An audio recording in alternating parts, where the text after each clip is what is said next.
The Lotus Sutra, Chapter 18, The Benefits of Responding with Joy. At that time, the Bodhisattva and Mahasattva Maitreya said to the Buddha, "World-honored one, if there are good men or good women who, hearing this Lotus Sutra, respond with joy, what amount of blessings do they acquire?"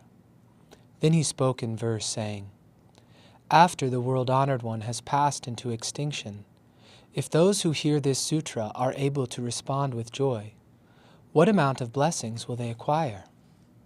At that time, the Buddha said to the Bodhisattva and Mahasattva Maitreya, "Ajita, after the thus come one has entered extinction, suppose there are monks, nuns, laymen, laywomen, or other persons of wisdom, whether old or young, who hearing this sutra respond with joy, and, leaving the Dharma assembly, go to some other place, perhaps a monk's quarters, a spot that is deserted and quiet, a city, a community, a settlement, or a village, and there, in accordance with what they have heard, they put forth effort in preaching and expounding for the sake of their parents and relatives, their good friends and acquaintances.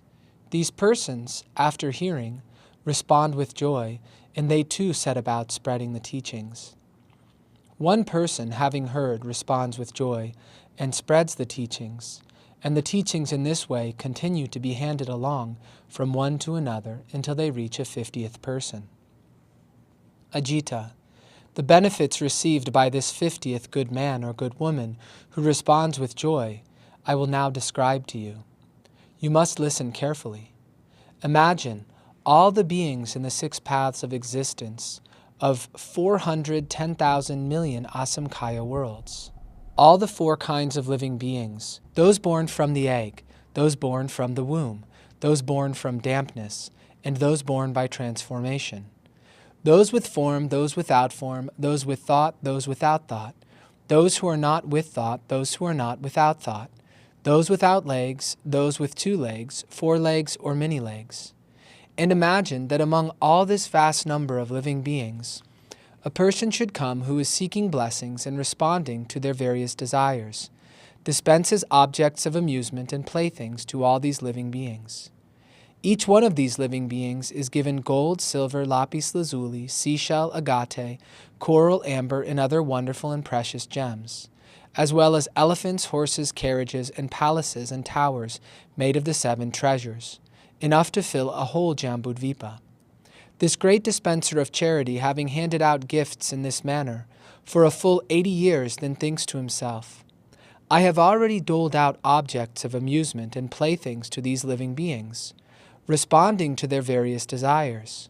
But these living beings are now all old and decrepit, their years over 80, their hair white, their faces wrinkled, and before long they will die.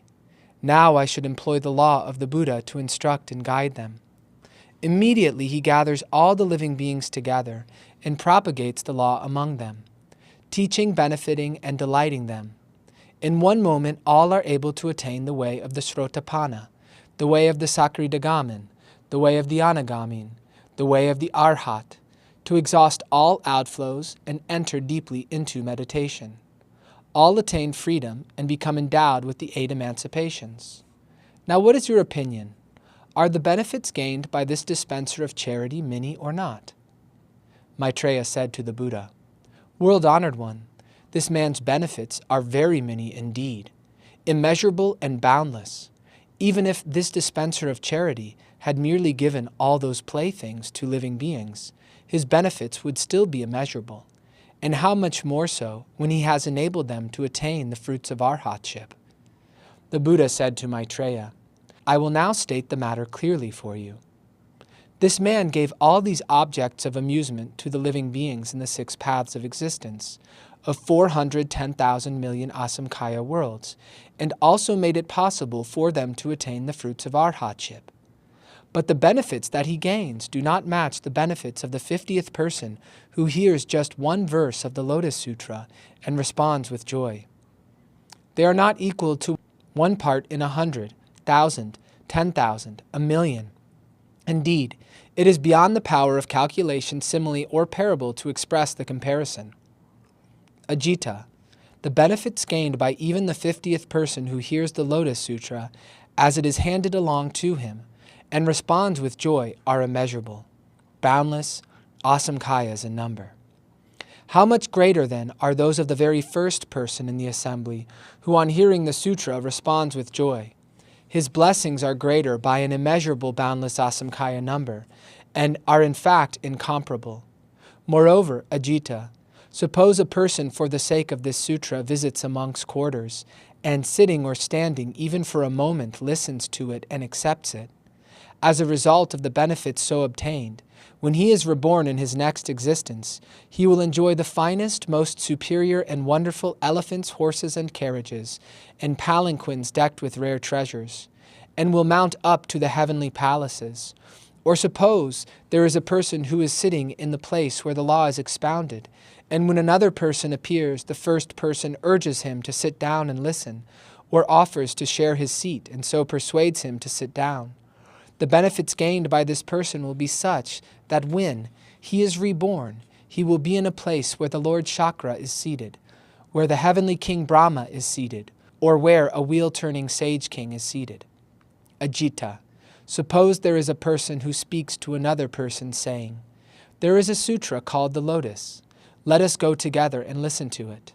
And suppose, having been urged, the other person goes and even for an instant listens to the sutra. The benefits of the first person will be such that when he is reborn, he will be born in the same place as Dharani Bodhisattvas. He will have keen faculties and wisdom. For 100, 1,000, 10,000 ages he will never be struck dumb. His mouth will not emit a foul odor. His tongue will never be afflicted, nor will his mouth be afflicted. His teeth will not be stained or black, nor will they be yellow or widely spaced, nor will they be missing or fall out or be at an angle or crooked. His lips will not droop down or curl back or be rough or chapped, or afflicted with sores or misshapen or twisted or too thick or too big or black or discolored or unsightly in any way. His nose will not be too broad or flat or crooked or too highly arched. His face will not be swarthy, nor will it be long and narrow, or sunken and distorted. He will not have a single unsightly feature. His lips, tongue, and teeth will all be handsomely proportioned. His nose will be long and high, his face round and full, his eyebrows long and set high, his forehead broad, smooth, and well-shaped, and he will be endowed with all the features proper to a human being.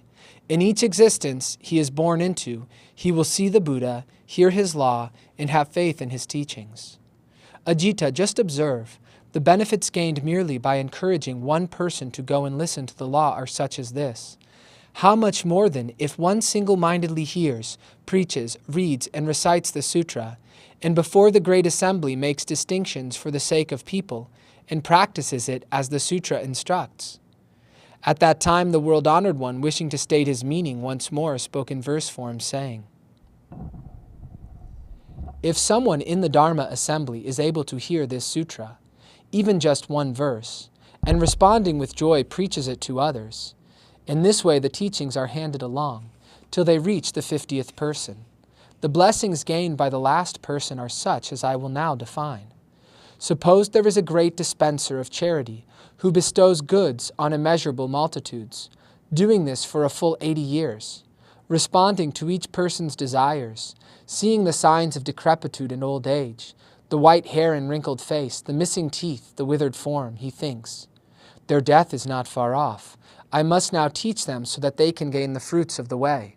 Immediately, for their sake, he employs an expedient means, preaching the true law of nirvana. Nothing in this world is lasting or firm, but all are like bubbles, foam, heat shimmer. Therefore, all of you must quickly learn to hate it and be gone. When the people hear this law, all are able to become arhats, endowed with the 6 transcendental powers, the 3 understandings, the 8 emancipations. But the 50th person who hears one verse of the Lotus Sutra and responds with joy gains blessings that are far greater, beyond description by simile or parable. And if one who has had the teachings passed along to him receives blessings that are immeasurable, how much more so one who in the Dharma assembly hears the sutra and responds with joy. Suppose someone encourages another person, urging him to go and listen to the lotus, saying, "This sutra is profound and wonderful, hard to encounter in 1,000, 10,000 kalpas." And suppose, as urged, the person goes to listen. even though he listens for just a moment, the blessings that the first person gets in reward, I will now describe in detail. Age after age, no afflictions of the mouth, no teeth missing, yellow or blackened, lips that are not thick, curled, or defective, no hateful features, a tongue not dry, black, or too short, nose high, long, and straight, forehead broad, smooth, and well-shaped, face and eyes all properly aligned and impressive, the kind people delight to look at, breath free of foul odor, a fragrance of utpala flowers constantly emitted by the mouth. Suppose one goes to the monks' quarters expressly to listen to the Lotus Sutra, and listens with joy for just a moment.